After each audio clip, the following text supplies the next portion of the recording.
YCP ప్రభుత్వంలో గనుల దోపిడీ, ఇసుక దందాల్లో కీలకంగా వ్యవహరించారనే ఆరోపణలు ఎదుర్కొంటున్న మైనింగ్ వెంకటరెడ్డి గుట్టుచప్పుడు కాకుండా బెయిల్పై విడుదలయ్యారు. వేల కోట్ల రూపాయల కుంభకోణంలో ప్రధాన పాత్ర పోషించిన ఆయనకు విచారణ పూర్తి కాకుండానే బెయిల్ దక్కడం చర్చనీయాంశంగా మారింది.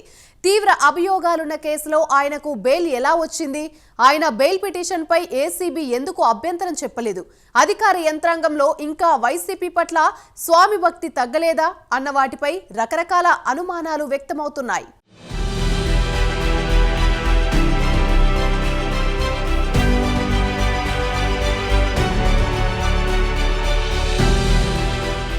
వైసీపీ ప్రభుత్వం గత 5 ఏళ్లు చేసిన ఇసుక, ఖనిజ గనుల దోపిడీలో కీలకంగా వ్యవహరించారన్న ఆరోపణలు ఎదుర్కొంటున్న గనుల శాఖ మాజీ డైరెక్టర్ విజి వెంకటరెడ్డికి బెయిల్ వచ్చేసింది. 50 రోజులకు పైగా రిమాండ్ ఖైదీగా ఉన్న ఆయనకు బెయిల్ మంజూరు చేస్తూ విజయవాడ ఏసీబీ ప్రత్యేక కోర్టు ఉత్తర్వులు ఇచ్చింది. దాంతో రాత్రిపూట ఆయన గుట్టు చప్పుడు కాకుండా విజయవాడలోని జిల్లా జైలు నుంచి విడుదలయ్యారు.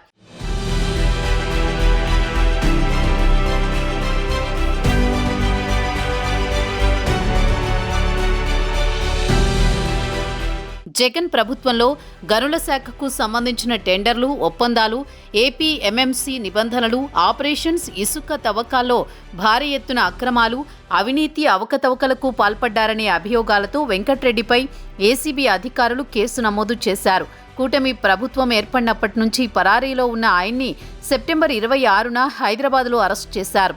27న ఏసీబీ కోర్టులో హాజరుపరచగా 14 రోజుల పాటు రిమాండ్ విధించారు. ఆ తర్వాత రిమాండ్ పొడిగించారు.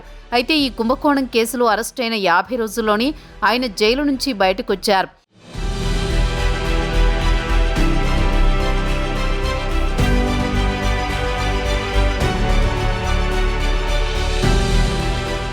అవినీతి నిరోధక చట్టం, మైన్స్ అండ్ మినరల్స్ చట్టంలోని సెక్షన్లతో పాటు ఐపీసీలోని వివిధ సెక్షన్ల కింద వెంకటరెడ్డిపై కేసు నమోదు చేసిన ఏసీబీ అధికారులు జగన్ ఏలుబడిలో ఇసుక విధానం ముసుగులో 2566 కోట్ల మేర దోపిడీ జరిగినట్లు తేల్చారు. ఈ కుంభకోణానికి వెంకటరెడ్డి అన్ని విధాలుగా సహకరించారని గుర్తించారు. వెంకటరెడ్డిని 2 విడతలుగా కస్టడీకి తీసుకుని ఏసీబీ విచారించింది. ఈ కుంభకోణం వెనుక ఉన్న అంతిమ లబ్ధిదారు వివరాలు రాబట్టేందుకు ప్రయత్నించింది. 2600 కోట్ల దోపిడీకి మూలం ఎక్కడుంది? సూత్రధారులెవరు?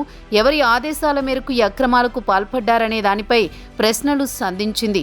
అయితే వెంకటరెడ్డి విచారణకు ఏమాత్రం సహకరించలేదు. తనకేమీ తెలియదని, గుర్తు లేదని సమాధానమిచ్చారు. ఏ కీలక ప్రశ్నకు సమాధానం ఇవ్వలేదు.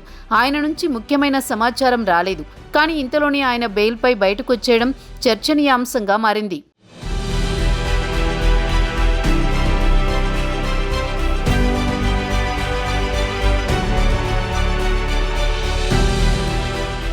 జగన్ సీఎంగా ఉన్నప్పుడు చంద్రబాబు సహా పలువురు నాయకులు, అధికారులపై ఏసీబీ కేసులు నమోదు చేసింది. వాటి విచారణ విజయవాడలోని ఏసీబీ కోర్టులోనే జరిగింది.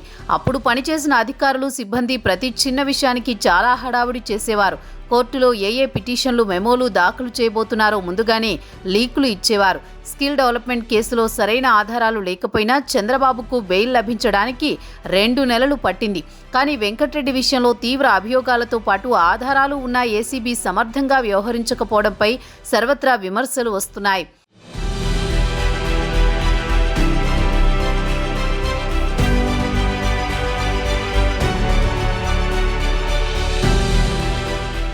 కూటమి ప్రభుత్వం వైసీపీ హయాం నాటి అక్రమాలపై వరుసగా కేసులు నమోదు చేస్తోంది.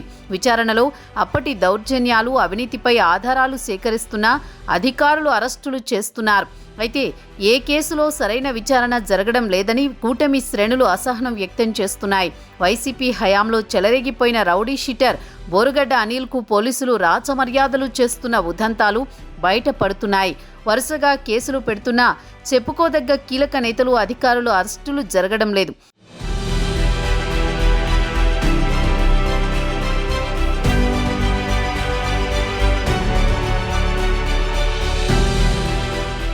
పలు జిల్లాల్లో అధికారులు తాము చెప్పిన మాట వినడం లేదని కూటమి మంత్రులు, ఎమ్మెల్యేలే చెప్తున్న పరిస్థితి.